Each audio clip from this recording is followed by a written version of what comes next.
اللهم صل على سيدنا محمد يا رب صل وسلم دائما ابدا على حبيبي. آپ کہتے ہیں لوگ تو بہت دعائیں مانگتے رہتے ہیں. کتنی دعائیں مانگتے ہیں نا, صبح شام دعائیں مارکیٹ میں چل رہی ہیں ہول سیل کے حساب سے. اصل میں وہ دعائیں پڑھی جا رہی ہیں, مانگی بولو. دعا پڑھنا بہت آسان ہے. یونس علیہ السلام نے مچھلی کے پیٹ میں لا الہ الا انت سبحانک انی کنت من الظالمین کہہ کے دعا پڑھی نہیں تھی, یہ دعا مانگی تھی.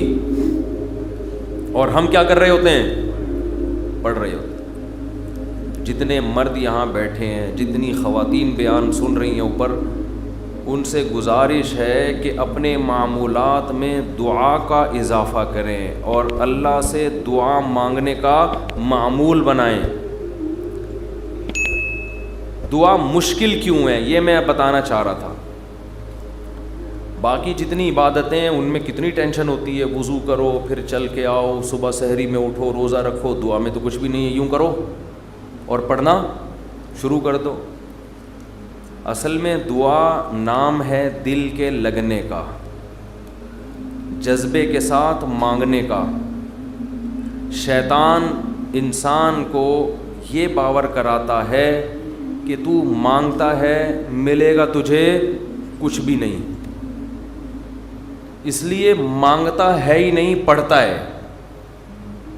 کیونکہ جب مانگ رہے ہوتے ہیں نا تو پتہ ہوتا ہے کہ ملنے والا بولو کچھ بھی نہیں. لیکن چونکہ مسلمان ہیں شاید ٹرائی کر کے دیکھتے ہیں, شاید کچھ ہو جائے, تو زبان تھوڑی گھس جائے گی.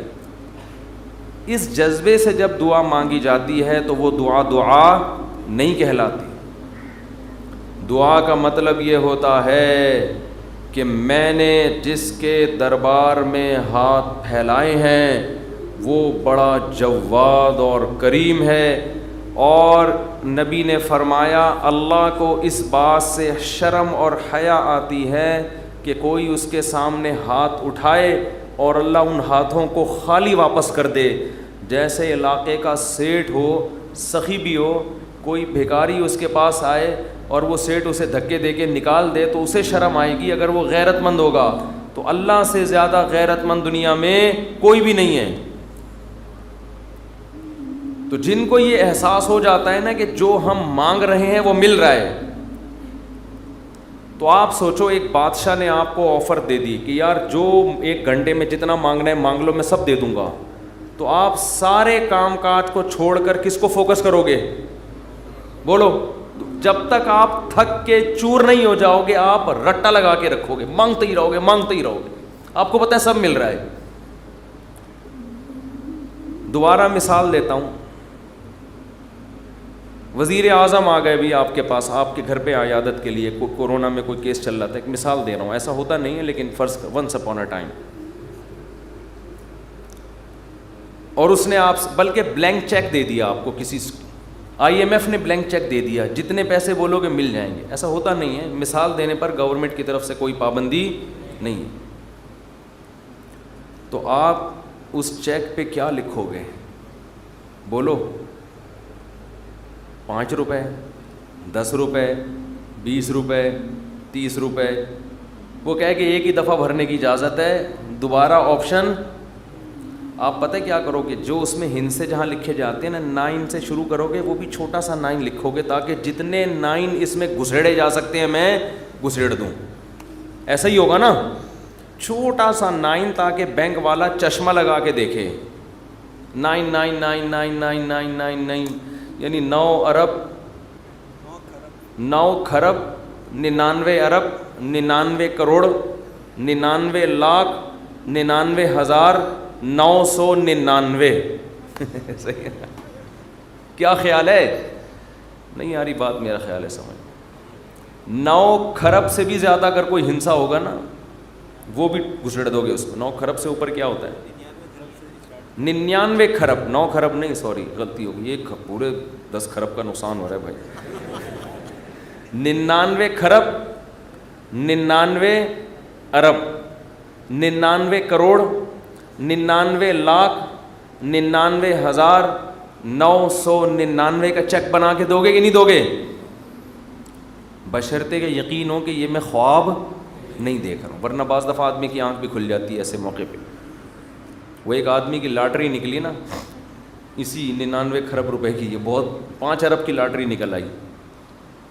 تو جنہوں کی جو کمپنی تھی جو بھی لاٹری جنہوں نے دی، انہوں نے کہا کہ یار کسی ماہر نفسیات کو بھیجنا چاہیے جو اس کو بتائے کہ تمہاری 5 ارب روپے کی لاٹری نکلی ہے، کیونکہ ایک دم سے بتا دیا تو خوشی سے مر بھی سکتا ہے یہ.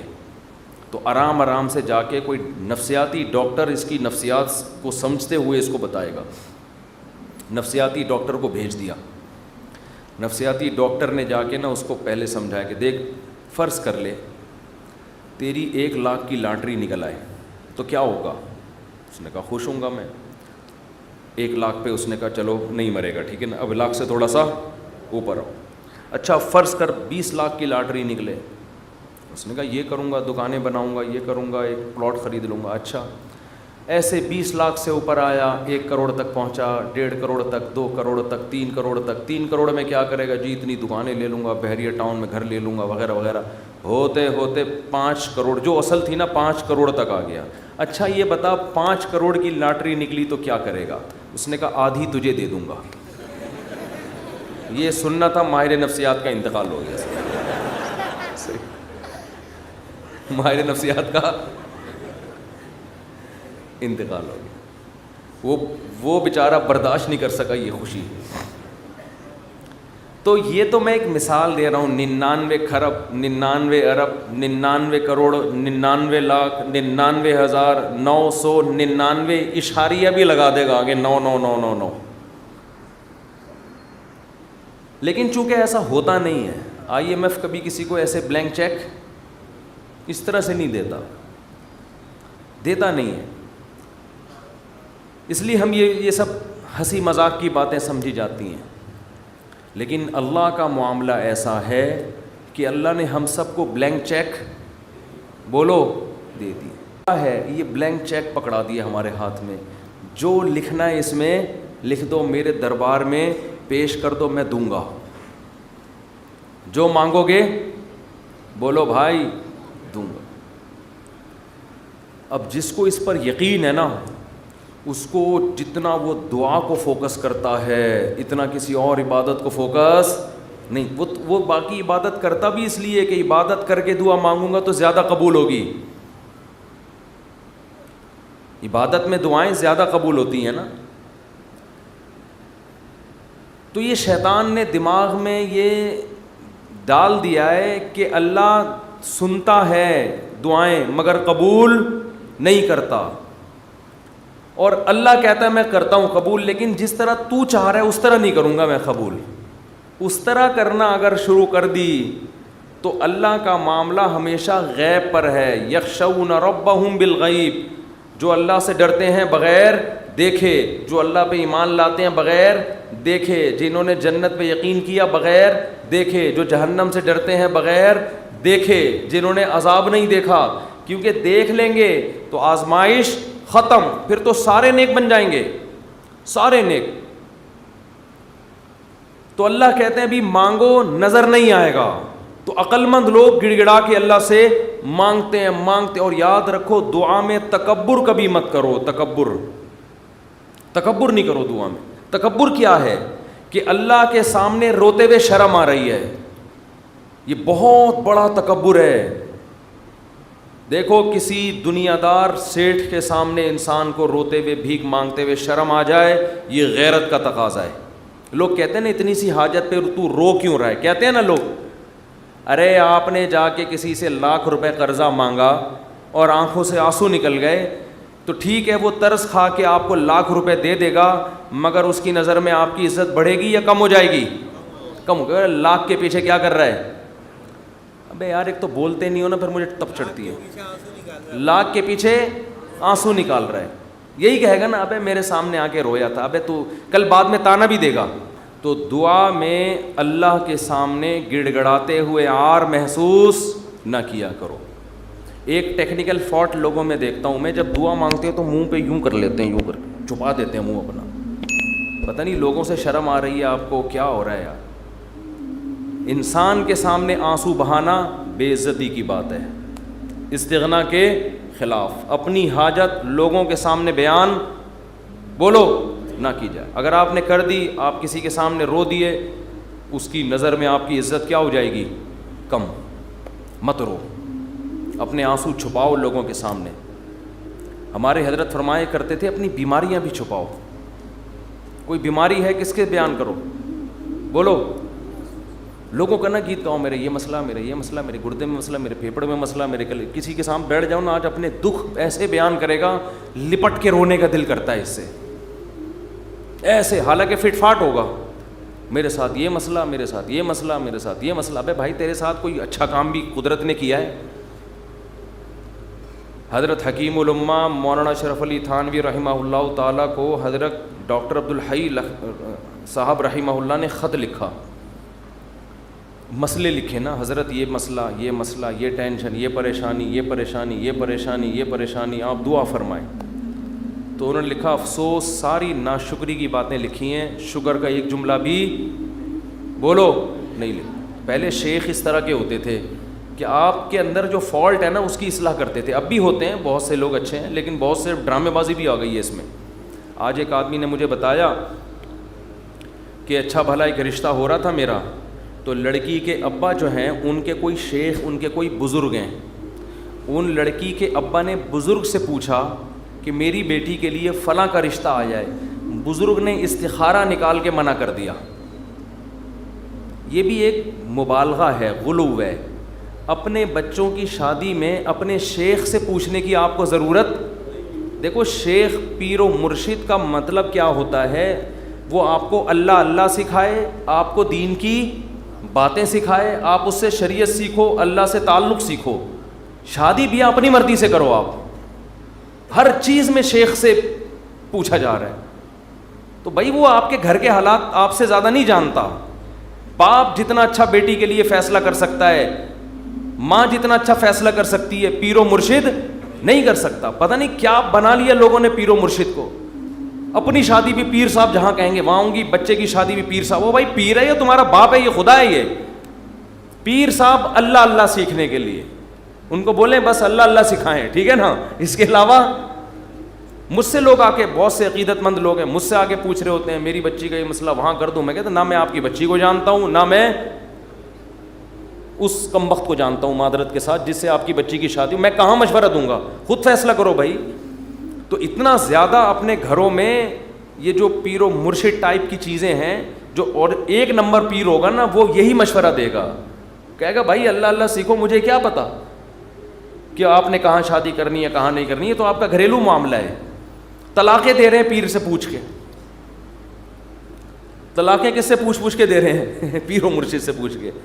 تو کہاں سے کہاں بات چلی جاتی ہے. تو میں یہ عرض کر رہا تھا، دیکھو مخلوق کے سامنے رونا، رو لیتا ہے انسان، کبھی پریشان ہوتا ہے تو رو لیتا ہے. ہر ایک میں توکل برداشت ایک جیسی نہیں ہوتی، لیکن اللہ کو مخلوق کے سامنے رونا پسند بولو نہیں ہے. میری عادت ہے، میں اپنے بھی کچھ معمولات کبھی کبھار بتا دیتا ہوں. کبھی اللہ نہ کرے کوئی بیماری آئے، اللہ نہ کرے، تو میں کبھی دعا کی درخواست بھی مسجد میں اعلان نہیں کرواتا. جیسے 8-10 سال پہلے مجھے ملیریا ہو گیا تھا، کافی رمضان میں ہوا، کافی بیمار، اور ملیریا بھی اپنی حماقتوں سے ہوا، احتیاط نہیں کی اور ہو گیا تو بھی ٹیسٹ نہیں کرایا. فنٹر گیری چل رہی تھی اس وقت، تھوڑی انسان اندر اور ینگ ہوتا ہے تو فنٹر پنا اس میں زیادہ ہوتا ہے. ٹیسٹ کروا لیتا، ٹائم پہ علاج ہو جاتا تو مسئلہ نہیں بنتا. بخار ہوا، اتر رہا ہے، چڑھ رہا ہے بخار، فنٹر گیری میں ہی ہم زندگی گزار رہے ہیں، وہ بہت ہی خطرناک ہو گیا. یہاں مؤذن میں مارکیٹ سے شارٹ ہو گیا، 10-12 سال پرانی بات ہے. مارکیٹ سے جب بھی کوئی چیز شارٹ ہوتی ہے جو ہر وقت اویلیبل ہو تو لوگوں کو ٹینشن ہوتی ہے. مؤذن صاحب نے یہاں اعلان کر دیا امام صاحب کی طبیعت بہت خراب ہے، تمام حضرات سے دعاؤں کی درخواست. میں نے مؤذن صاحب کی کھچائی کی. میں نے کہا میں نے آپ کو کہا ہے کہ آپ پبلک کو بتائیں کہ امام صاحب کی طبیعت خراب ہے، کیا ضرورت ہے شور مچانے کی؟ طبیعت کا ٹھیک ہونا طبیعت کا خراب ہونا، یہ سب چیزیں نیچرل ہیں، نارمل ہیں. کبھی ٹھیک ہوگا، کبھی خراب ہوگا، کبھی مرے گا، کبھی جیے گا. ہر چیز کی مسجد سے اناؤنسمنٹ. پھر لوگوں کے فون آنا شروع، سنا ہے آپ بیمار ہو گئے. وہ ایک درد سر بن جاتے ہیں انسان کے لیے. صرف ان لوگوں کو انسان بتا دے، اپنے چند بزرگوں کو جن سے اسپیشلی دعا کی درخواست کی جا سکتی ہے. بھئی طبیعت خراب ہے، آپ سے کہہ رہا ہوں کہ آپ میرے لیے دعا کریں. شور مچانے کی، لوگوں میں پبلش کرنے کی اس کو کی ضرورت نہیں ہے. یہ اللہ کو پسند نہیں ہے یہ عادتیں. آج اب دیکھو آبادی بڑھ رہی ہے نا. میں ہر نماز میں کوئی پرچی آ رہی ہوتے، میرے فلاں کا بیمار ہے ان کے لیے دعا کرا دیں، میرے چچا کی طبیعت خراب ہے ان کے لیے دعا کرا دیں، میرے فلاں کا انتقال ہو گیا ان کے لیے دعا کرا دیں. اس کا کیا ہوتا ہے، میرے دماغ میں ان کا نام رکھنا مشکل ہو جاتا ہے. نام رکھنا کیا ہو گیا، الحمدللہ اللہ کا گلے کا ایک توق ختم ہو گیا. تو ایک دن ایسا ہوا، فجر کے بعد پرچی، ظہر کے بعد پرچی. اب میں پوری نماز میں بندے کا نام دماغ میں رکھا ہوا ہے کہ وسیم سجاد جو حلیم کی دیگ والے ہیں ان کی طبیعت سیٹنگ چل رہی، نماز کے بعد دعا کرانی، کیونکہ نہیں کرو پھر لوگ ناراض ہوتے ہیں. آپ کو بولا تھا ان کے لیے دعا کراؤ. یا تو پرچی وہاں لے جا کے رکھ دیں نا، زبانی میں اور ٹینشن. تو ایک دن ایسا ہی ہو گیا، مجھے پاس ایک ظہر میں ایک صاحب آئے کہ جی وہ فلاں کی طبیعت خراب ہے. میں نے کہا یار میں ہول سیل کے حساب سے دعا مانگ لوں گا. اے اللہ جس کی بھی طبیعت خراب ہے ٹھیک کر دے یا عافیت سے اٹھا لے. یہ تو نہیں میں نے کہا، خیر ٹھیک کر دے اس کو. اور جو دنیا سے جا چکے ہیں اللہ ان سب کی، یہ تو چلتا رہے گا بھائی. کوئی مرے گا، کوئی جیے گا. امام کو کیا مرغا بنایا ہوا ہے، کیا بنایا ہوا ہے آپ لوگوں نے امام کو. پورے محلے کی رپورٹیں اس کو، ہر گھر میں وہ فلاں بیمار فلاں. میں نے کہا، انہوں نے کہا نہیں، اجتماعی دعا میں یہ ہوتا ہے اللہ ہو سکتا ہے کسی کی سن لے، اللہ ہو سکتا ہے کسی کی سن لے. شاید وہ ادھر کونے میں ایک بندہ بیٹھا ہوا اس کی ٹھا کر کے اوپر. میں نے کہا دیکھو دعا اس کی زیادہ قبول ہوتی ہے جو درد دل سے مانگتا ہے. اور درد دل سے آپ کے ریلیٹیو مانگیں گے. کسی کو کیا پتا کہ سجاد حلیم والا کون ہے، وسیم کباڑ والا کون ہے، سلیم گولے گنڈے والا کون ہے، اور شریف پنچر والا کون ہے. کسی کو کیا پتا یار. جب اس طرح دعائیں مانگیں گے لوگ کہیں گے اللہ ہے وہ ٹھیک کر دے، تیری مرضی، نہیں بھی کر تو کوئی اتنی بڑی ٹینشن والی بات نہیں ہے. آپ اپنے خاص محبت والے چاہنے والوں کو بتایا کرو. کوئی بزرگ ہیں جن سے تعلق ہے، یا امام سے خود کہہ دو کہ مفتی صاحب میرے فلاں کی طبیعت خراب ہے، آپ دعا کر دیں. کیونکہ آپ کو عقیدت ہے امام صاحب سے، شاید ان کی دعا، تو انسان کھڑے کھڑے وہی دعا کر دے. یہ سنت ہے. صحابہ نبی کے پاس آ کے یہ نہیں کہتے تھے کہ مسجد نبوی میں فلاں کے لیے دعا کروا دیں. صحابہ یہ کہتے تھے یا رسول اللہ آپ میرے لیے یہ دعا کر دیں. نبی اسی وقت کھڑے کھڑے ان کے لیے دعا کرتے تھے، اور بہت دفعہ سامنے قبول بھی ہو جاتی تھی. نبی صلی اللہ علیہ وسلم نے ایک دفعہ ارشاد فرمایا کہ میری امت کے 70,000 لوگ بغیر حساب کتاب کے جنت میں داخل ہوں گے جو اللہ پہ بہت زیادہ توکل کرتے تھے. تو ایک صحابی کھڑے ہوئے حضرت عکاشہ مجمع میں، انہوں نے کہا یا رسول اللہ میرے لیے دعا کر دیں، میں بھی انہی میں سے ہوں. یہ نہیں کہا یا رسول اللہ میرے لیے 27ویں رات کو سب کے سامنے دعا کروا دیے گا آپ، بس یا رسول اللہ آپ میرے لیے بھی دعا کر دیں.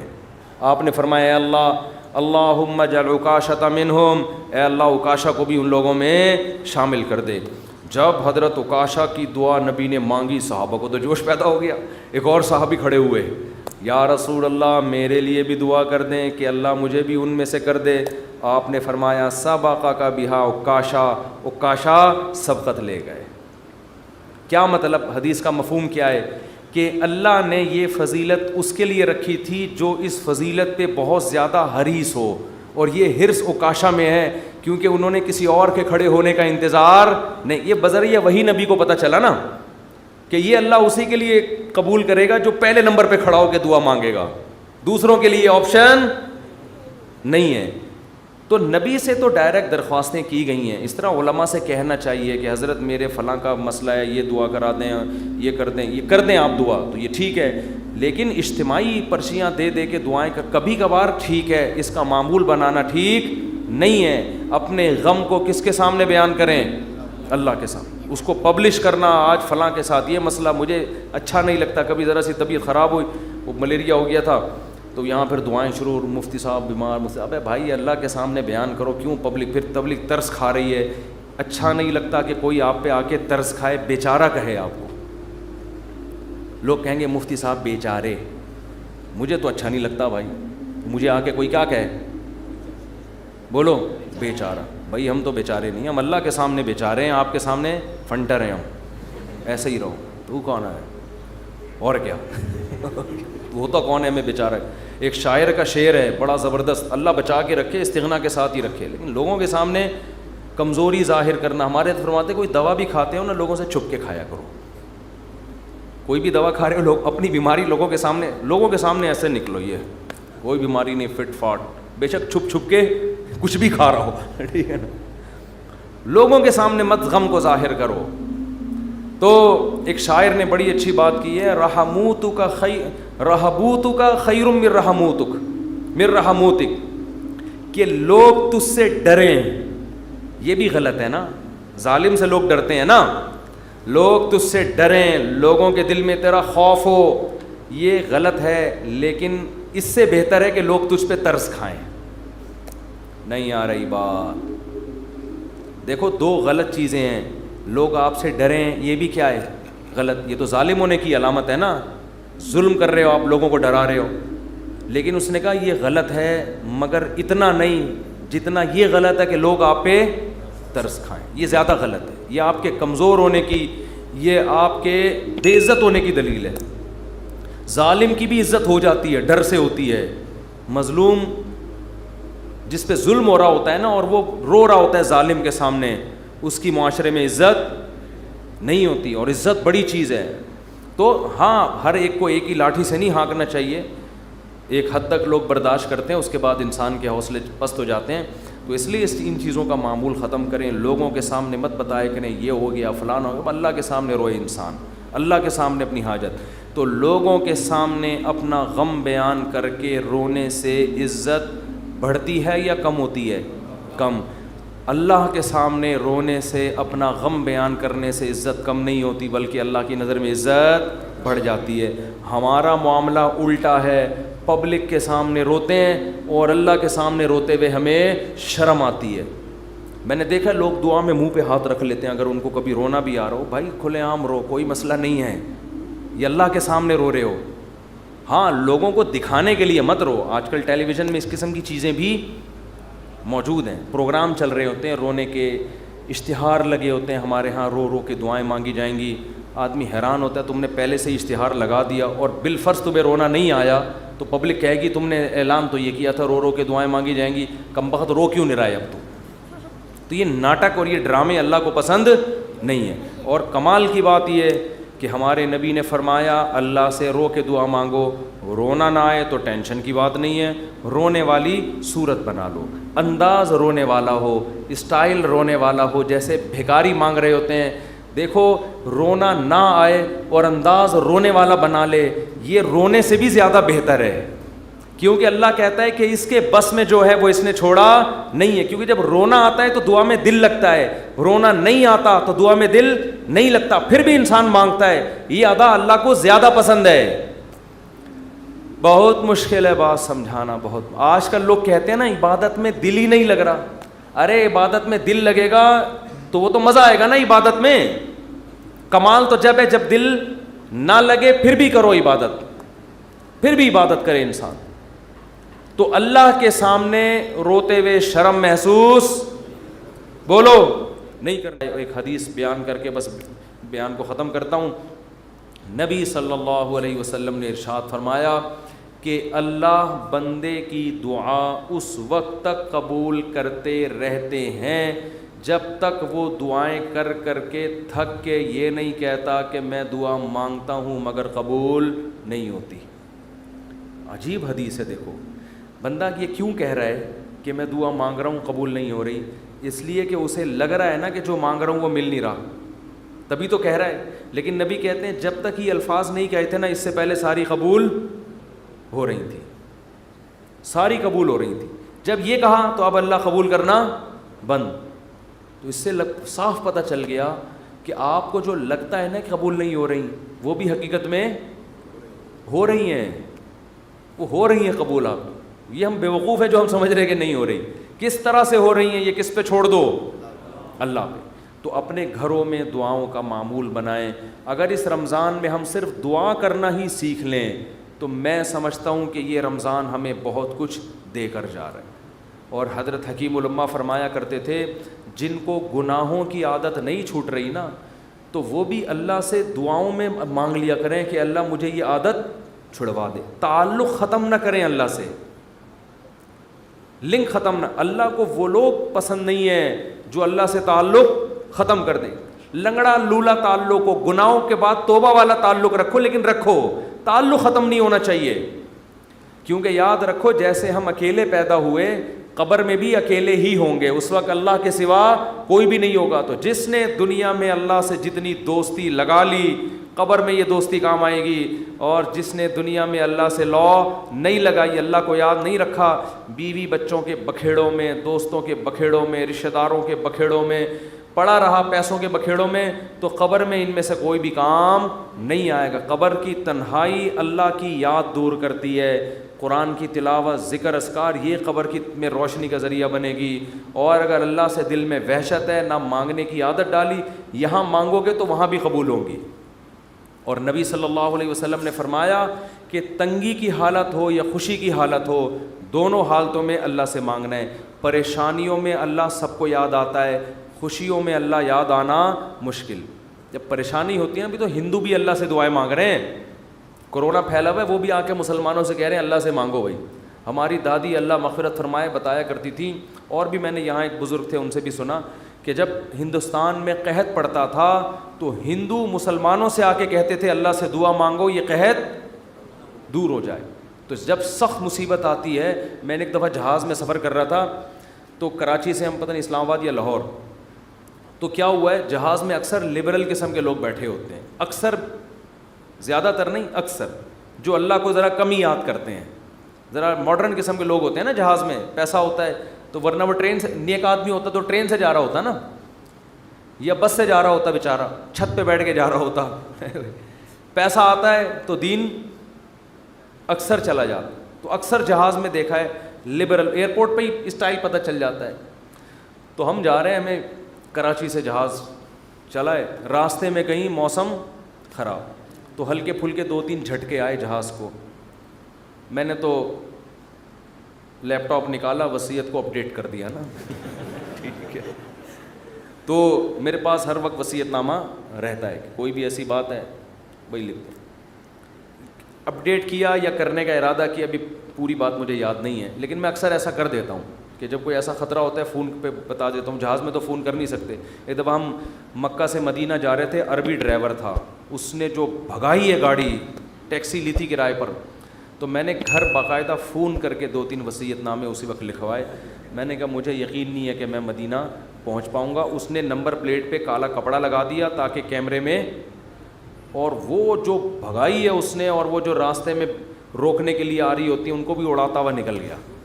وہ جب نمبر ہی ٹریس نہیں ہو رہا اس کا, تو ایسے بھی ہوتا ہے بعض دفعہ. تو جہاز میں پہلا جھٹکا آیا, کوئی بھی اللہ کو یاد نہیں کر رہا. ارے ایئر ہوسٹس نے بتایا کوئی نارمل تھوڑا سا سیٹ بیلٹ باندھ لیں, وہ جو ٹھش پش اس نے کرنی تھی کر دی. 2-3 دفعہ ٹھش پش کر کے وہ نکل گئی. آگے گئے ہیں تھوڑا اور, پھر اور, پھر اور, او بھائی پھر جو جہاز نے ہچکولے کھانا شروع کیے ہیں, اب طبیعتیں خراب ہونا, وہ جو اوپر سے چیزیں گرنا شروع ہو گئی نا. مجھے جنید جمشید یاد آیا. میں نے کہا اللہ بچا لے تو زیادہ خوشی ہوگی, بچ جائیں تو باقی تیرے ہاتھ میں. مانگنی تو اللہ سے عافیت چاہیے نا, اللہ زندگی دے دے, ہم تو محتاج ہیں نا. اللہ کے سامنے فنٹر گیری چھینی, اللہ تیری مرضی, مارنا ہے مار دے, میں موت سے تھوڑی ڈرتا ہوں. یہ بھی بعض لوگ کر رہے ہوتے ہیں, میں موت سے ڈرتا ورتا نہیں ہوں. یہ نہیں اللہ کو پسند ہے. اللہ پیسہ دینا ہے دے, نہیں دینا نہیں دے. ہمارے نبی کے گھر میں 40 دن چولہا نہیں جلتا تھا, میرے گھر میں اگر 80 دن نہ جلے تو کیا ہو گیا. اللہ کو تو محتاج ہی پسند ہے بھائی, گڑ گڑاؤ, مانگو اس سے. تو میں نے بھی دعا مانگی, اللہ اس مصیبت سے ہمیں نجات دے دے. لیکن ویسے ایک آپ کو بات بتاؤں, جہاز کی موت ہوتی بہت آسان ہے. اس میں زیادہ ٹینشن لینے کی ضرورت نہیں ہے. کیونکہ ٹرین سے آدمی ٹکراتا ہے نا, پتہ نہیں کون سی کدھر سے جا کے کٹے, کون سا سر پچ کے, بس میں جائے ٹانگ پھنس گئی کھڑکی میں, بہت بھیانک موت ہے. جہاز میں ایسی موت ہوتی, میں نے تو جہازوں کے انجینئروں سے بھی دوستی ہے, پائلٹوں سے بھی, وہ کہتے ہیں جہاز میں آپ بیٹھے ہوئے ہیں, فوراً پہنچ گئے دوسرے جہان میں. وہ جو تھوڑی میں تھوڑا ہل رہا ہے اس کا تو خطرہ ہوتا ہے کہ یہ ہو کیا رہا ہے ہمارے ساتھ, لیکن جب ٹکراتا ہے نا, اللہ نہ کرے, تو یا جیسے ہی اس کی اسپیڈ کم ہوئی یا کسی سے ٹکرایا تو ہماری کھوپڑی ہمارے تن سے فوراً سے پہلے جیسے سر قلم کر دیا کسی کا, تو ایک دم مر جاتا ہے. اس لیے زیادہ ٹینشن نہ لیا کریں. تو اب وہ جب ہلنا شروع ہوا تو شروع میں تو لوگ انجوائے کر رہے ہیں بھائی, کوئی اخبار پڑھ رہا ہے, کوئی کیا کر رہا ہے, کوئی ویڈیو گیم کھیل رہا ہے, کوئی فلم دیکھ رہا ہے, جو بھی موبائل پہ لگے ہوئے ہیں. جب زیادہ ہلنا شروع ہوا ہے نا تو اللہ اللہ کی آوازیں آنا شروع. میں نے کہا اب دیکھو یہ انسان کتنا نالائق ہے, اللہ نے اتنے جھٹکے دیے, اب بول اللہ نہیں, ابھی تک نہیں. اخبار, پب جی, یہ سب چیزیں چل رہی ہیں. وہ جب چیزیں گرنا, وہ ایئر ہوسٹس وہ جو پانی وانی لے کر آتی ہے نا, وہ بھی دھڑام سے ادھر کو نیچے. جب اتنی حالت ہوئی ہے, وہ ایئر ہوسٹس بولی ایکچولی کچھ بھی نہیں, کچھ بھی نہیں, کچھ بھی نہیں. لوگوں کو پتہ ہے کہ ان کو تو یہ سکھا کے بھیجا جاتا ہے کہ کچھ بھی ہو جائے آپ نے بولنا ہے کہ کچھ نہیں ہوا, کیونکہ ان کو تو تنخواہ اس چیز کی مل رہی ہے نا.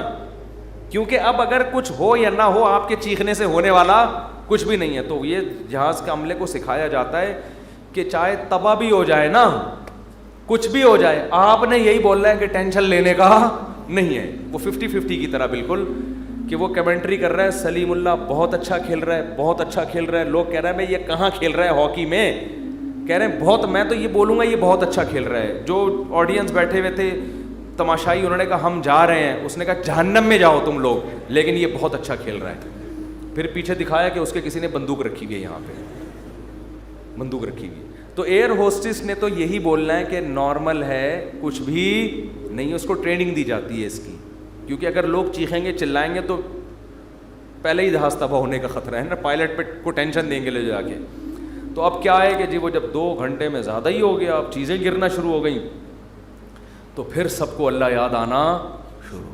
پھر لا الہ الا اللہ, پھر لا الہ, ختم نبوت کا عقیدہ زندہ باد. کوئی بھروسہ نہیں تھا, تحفظ ختم نبوت کے نعرے لگنا شروع ہو جاتے.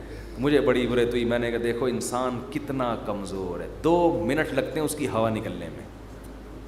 فنٹر گیری ختم ہونے میں کتنے, 2 منٹ لگتے. ورنہ کیسے 3 پیس سوٹ ٹائی میں ایسا فنٹر بن کے بیٹھا ہے. تھوڑی دیر پہلے کوئی مولوی اس کو آ کے بولتا ہے کبھی اللہ کا نام بھی لے لیا کرے گا, دفعہ یہاں سے, تم لوگ کو اللہ اللہ کے علاوہ کچھ آتا ہی نہیں ہے. گورا دیکھو کہاں پہنچ گیا چاند پہ, چاند سے بس تھوڑا سا نیچے سے وہ چھلانگے لگا رہا ہے, ٹھیک ہے نا.